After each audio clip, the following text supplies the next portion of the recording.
എല്ലാവർക്കും ഒരിക്കൽ കൂടി ഹോം ടിപ്സ് ആൻഡ് കുക്കിങ്ങിലേക്ക് സ്വാഗതം. ഇന്ന് ഞാൻ പരിചയപ്പെടുത്തുന്നത് വളരെ എളുപ്പത്തിൽ ഉണ്ടാക്കാൻ പറ്റുന്ന ഒരു ബ്രേക്ക്ഫാസ്റ്റ് ഐറ്റമാണ്. റവ ഉപയോഗിച്ചാണ് ഇത് ഉണ്ടാക്കുന്നത്. വളരെ കുറച്ച് സമയവും ഇൻഗ്രീഡിയൻസും ഉപയോഗിച്ചാണ് ഇത് ഉണ്ടാക്കിയെടുത്തിരിക്കുന്നത്.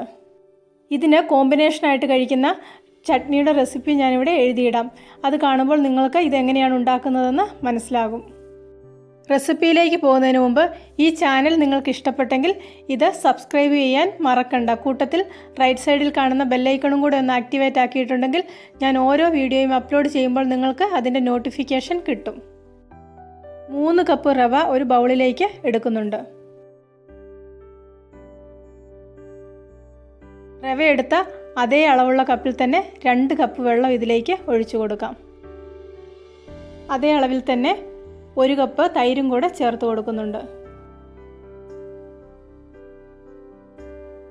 ഇത് ഒരു സ്പൂൺ കൊണ്ട് നന്നായിട്ടൊന്ന് മിക്സ് ചെയ്യാം.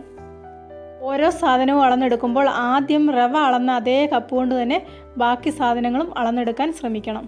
എങ്കിൽ മാത്രമേ ഇത് കറക്റ്റായിട്ട് വരികയുള്ളൂ. മിക്സ് ചെയ്തതിന് ശേഷം ഒരു അരമണിക്കൂർ ഇത് റെസ്റ്റ് ചെയ്യാൻ വേണ്ടി വെക്കുന്നുണ്ട്. ഇവിടെ ഇപ്പോൾ അരമണിക്കൂർ കഴിഞ്ഞിട്ടുണ്ട്. ഇതിലേക്ക് ചെറുതായിട്ട് അരിഞ്ഞ മല്ലിയില 1 കപ്പ് ചേർത്ത് കൊടുക്കാം. 1 കപ്പ് സവോള ചെറുതായിട്ട് അരിഞ്ഞതും ചേർത്ത് കൊടുക്കാം. 1 കപ്പ് തേങ്ങ ചിരകിയത്, 2 പച്ചമുളക് വളരെ ചെറുതായിട്ട് അരിഞ്ഞത്,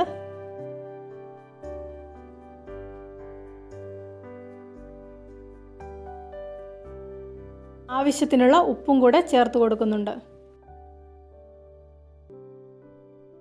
ഈ കൂട്ട് ഒരു സ്പൂൺ ഉപയോഗിച്ച് നന്നായിട്ടൊന്ന് മിക്സ് ചെയ്ത് എടുക്കാം.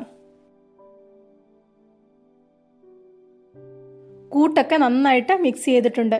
ഇവിടെ ഒരു ദോശക്കല്ല് ചൂടാകാൻ വെച്ചിട്ടുണ്ട്. അതിലേക്ക് കുറച്ച് നെയ്യ് ഒഴിച്ചു കൊടുക്കുന്നുണ്ട്.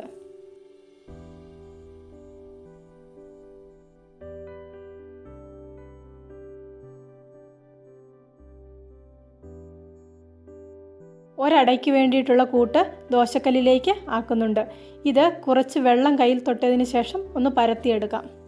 പാചകത്തിൽ തുടക്കക്കാരായിട്ടുള്ളവർക്ക് വേണ്ടി പറയാം, ഇതുപോലെ അടയൊക്കെ ചുടുമ്പോൾ കയ്യിൽ കുറച്ച് വെള്ളം തൊട്ടതിന് ശേഷം ഇതുപോലെ പരത്തിയെടുക്കുകയാണെങ്കിൽ വളരെ എളുപ്പത്തിൽ നമുക്ക് അട പരത്തിയെടുക്കാൻ പറ്റും. മാത്രമല്ല ഇത് കയ്യിലൊന്ന് ഒട്ടിപ്പിടിച്ച് പരത്തിയെടുക്കുമ്പോൾ ബുദ്ധിമുട്ടും വരില്ല. ഈ അട ഇനി നമുക്കൊന്ന് മൂടി വെച്ച് ചുട്ടെടുക്കാം.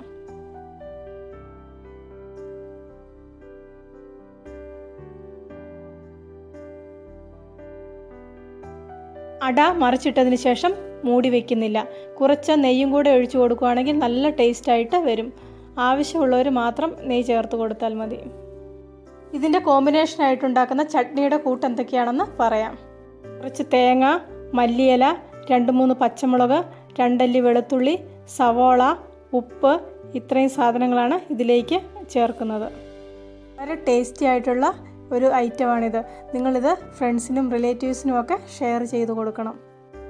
ഇത് ബ്രേക്ക്ഫാസ്റ്റ് ആയിട്ടും ഈവനിങ് സ്നാക്കായിട്ടും ഉപയോഗിക്കാം. ഇന്നത്തെ റെസിപ്പി ഇഷ്ടപ്പെട്ടെങ്കിൽ ലൈക്ക് ചെയ്യണം, നിങ്ങളുടെ അഭിപ്രായങ്ങൾ അറിയിക്കണം. കൂട്ടത്തിൽ ചാനൽ സബ്സ്ക്രൈബ് ചെയ്യാനും മറക്കണ്ട. പുതിയൊരു വീഡിയോയുമായിട്ട് വീണ്ടും കാണാം.